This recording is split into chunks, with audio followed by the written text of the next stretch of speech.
índices americanos, em especial aqueles expostos da tecnologia. Gostaria de receber agora à nossa tela Jefferson Latos, CEO do Grupo Latos. Seja bem-vindo à nossa programação e já me ajude a entender o que acontece com este mercado norte-americano, extremamente pesado no dia de hoje, nesta quarta-feira, em especial para as Big Techs, para as empresas de tecnologia em geral, que eram o motorzinho destes índices até o dia de ontem. Subiam e subiam sem limites já há um bom tempo. Seja bem-vindo. Uma ótima manhã a você, ô Jefferson.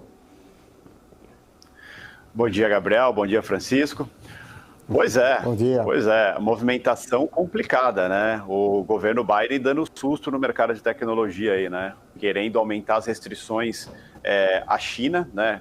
Na verdade, quer aumentar a restrição à tecnologia, né? Que a China tenha cada vez menos acesso à tecnologia, né? Então, através disso, está querendo criar leis, regras mais duras sobre microchips e sobre tecnologia, né? Inclusive, ou proibindo produtos produzidos na China que tenham tecnologia americana de serem vendidos nos Estados Unidos, ou aumentar fortemente a taxação em cima desses produtos, o que vai prejudicar diretamente toda a indústria de microchips, toda a indústria de tecnologia. Não é à toa que a gente está vendo aí a parte de tecnologia americana, principalmente de microchips, desabando, não está caindo, né?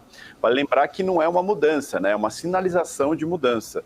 Tá? Então, não deixa de ser, Gabriel, não deixa de ser uma movimentação meio que eleitoreira, né? Existe uma pesquisa da Bloomberg que 75% da população americana é anti-China, né? Então, o Biden criando sinalizações de que vai endurecer a linha com a China, coisa que o Trump fazia muito quando ele era presidente dos Estados Unidos, acaba dando mais notoriedade para ele e acaba em teoria, sendo positivo na corrida eleitoral dele, né? Mas vale lembrar que isso prejudica muito a indústria americana. Quando a gente olha no detalhe ali, é super complicado, né? Tanto é que um gestor da NVIDIA falou que é draconiano essa movimentação que o governo americano, o governo Biden, está querendo fazer em cima dessas taxações aí.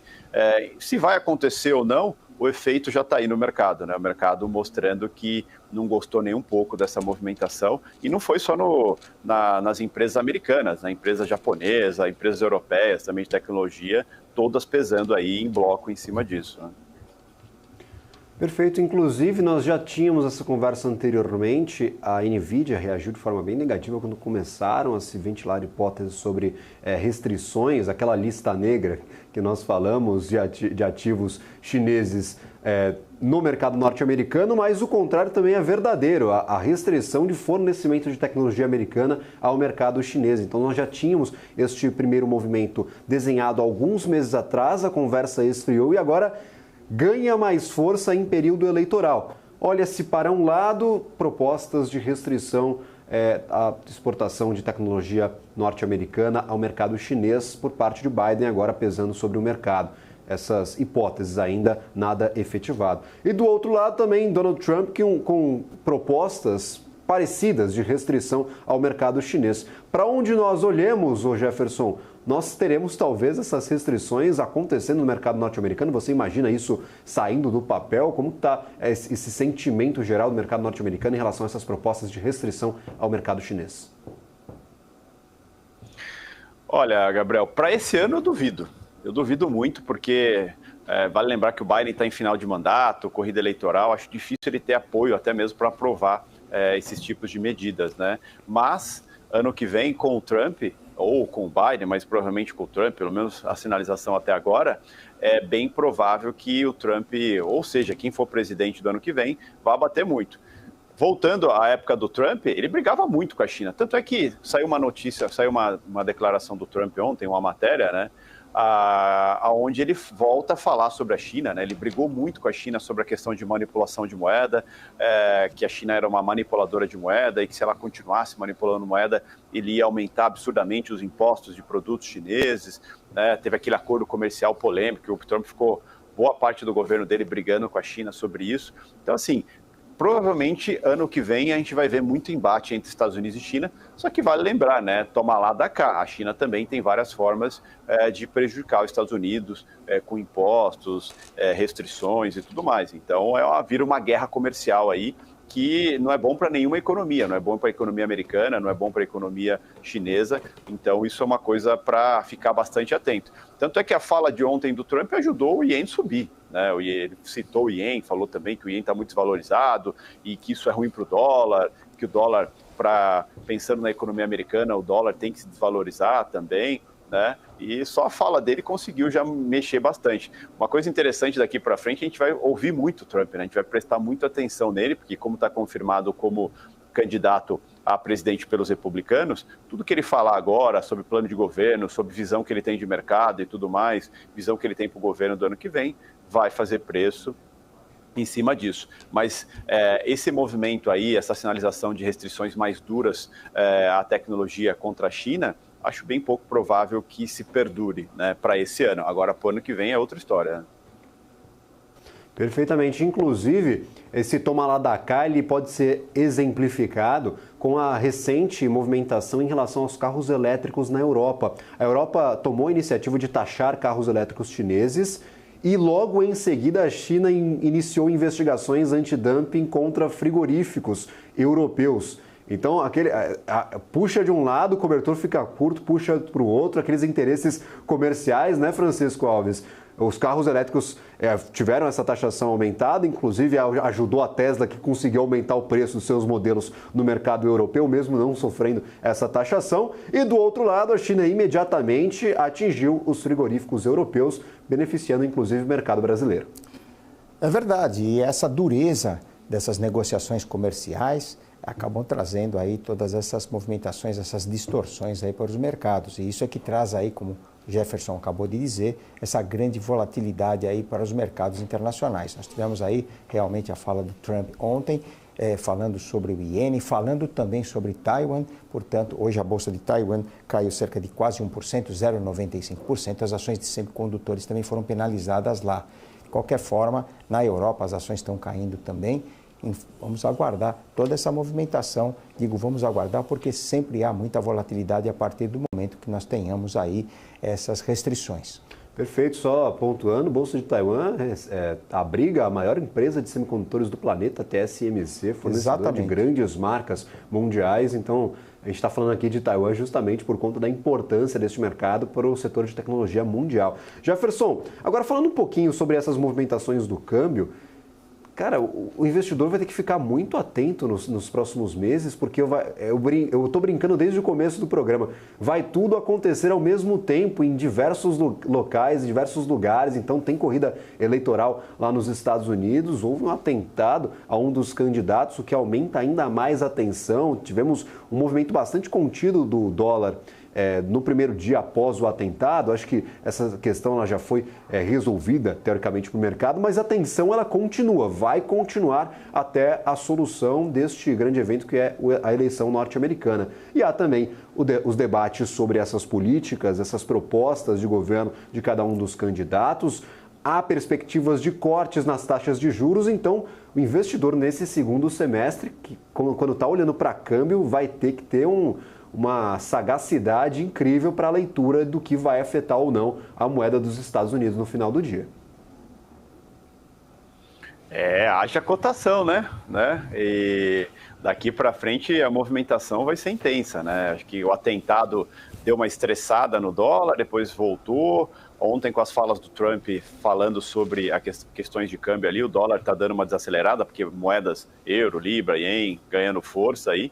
Mas daqui até a corrida eleitoral, muita coisa vai acontecer, a movimentação vai ser intensa, até difícil cravar um direcionamento para isso, né? Acho que a volatilidade vai aumentar muito, mas não vai ter tanto direcionamento justamente porque cada dia é um dia, né? Agora, nessa corrida eleitoral, e agora que ela está começando a aquecer, né? Vale lembrar que ainda tem o risco do Biden sair, né? Ontem, na fala dele, ele elogiou a Kamala Harris, falou que ela pode ser uma grande presidente dos Estados Unidos, né? Muita gente especulando se ele já está começando a dar seta ali que vai deixar a Kamala Harris passar, né? Então, é uma coisa para a gente acompanhar.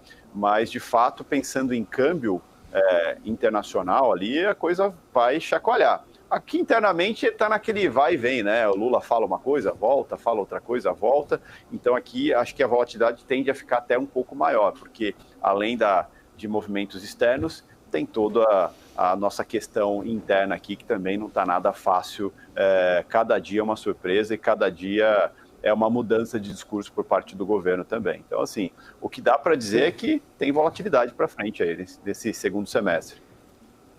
Exato, e eu só destaco, neste finalzinho de semana nós teríamos ou teremos, e aí fica o ponto de interrogação, a indicação de Biden como candidato dos democratas à corrida eleitoral norte-americana. Se especula que essa confirmação aconteça até domingo, mas já há pressão de parte do Partido Democrata para que não haja, ou pelo menos seja adiada essa confirmação do candidato para que se discuta de forma um pouco mais intensa quem será o nome do Partido Democrata. Agora, aos 45 do segundo tempo, às vésperas do anúncio, se discute quem correrá pelos democratas à presidência dos Estados Unidos por conta de todos os eventos recentes. O primeiro debate foi definitivo para essas decisões. Muda alguma coisa na tua visão, o Jefferson? A gente falou um pouquinho sobre perspectivas para câmbio, não se sabe o que vai acontecer até o final do ano, as propostas de cada um dos candidatos elas vão ser determinantes, talvez,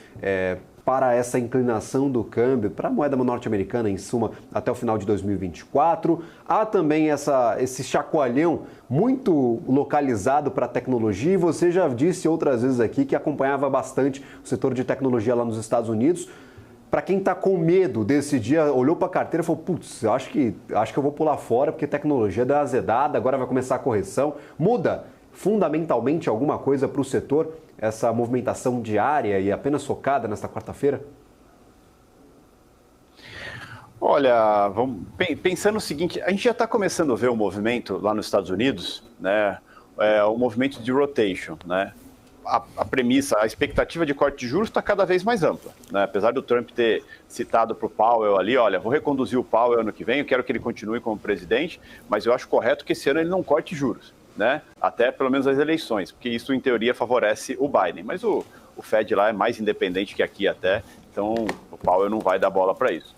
Então, com essa iminência de corte de juros, Gabriel, a gente está vendo muita gente começar a sair de empresas que estão extremamente compradas, né, principalmente no setor de tecnologia, e ir para small caps, para ir para setor industrial, que são empresas que vão se beneficiar por corte de juros. Se a gente acompanhar, nos últimos dias, o Russell 2000 vem subindo todo dia. Ontem subiu 3,5%, né, o Dow Jones subiu 1,80 ontem. Então, a gente começa a ver um movimento, sim, de mudança de cenário, gente saindo, né?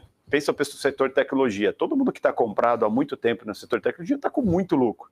Então, muita gente está colocando no bolso e indo para outros setores. Então, eu estou começando a ficar bem de olho nisso, de também começar a fazer esse movimento de ir um pouco para empresas mais do setor industrial, empresas que possam se beneficiar com o corte de juros, né? Muita gente já está fazendo isso. E detalhe, o setor de tecnologia está muito em evidência. Então, tudo envolve o setor de tecnologia nesse momento aí. E esse embate entre Estados Unidos e China não vai parar agora, né? E toda vez que tiver qualquer novidade em cima disso, a gente vai ver o setor de tecnologia sentir. Então, muita gente vai começar a fazer esse rotation, sair do setor de tecnologia. Não quer dizer que o setor de tecnologia vai ficar abandonado, vai desabar, nada disso. Mas vai começar a ter movimentos mais contidos, vamos dizer assim. Vamos colocar dessa forma, porque o normal não é subir dessa magnitude por seguidos pregões, não é disparar, não é da gente ter máximas históricas renovadas dia sim, dia também. Vamos voltar talvez ao normal com o setor de tecnologia. Senhor Jefferson Lato, seja sempre bem-vindo. Muito obrigado pela participação no nosso programa. Sempre um prazer estar aqui, mas assim, mudou o cenário. Mudou um pouco o cenário de tech, aquele high, já pode esquecer um pouquinho que vai mudar um pouco. Vamos olhar mais para o setor industrial, small caps e tudo mais. Prazer estar aqui, um abraço para você, Gabriel, para o Francisco, até a semana que vem. Maravilha, um abraço a ti, até a próxima semana. Francisco Alves, para encerrar com chave de ouro, este programa foi um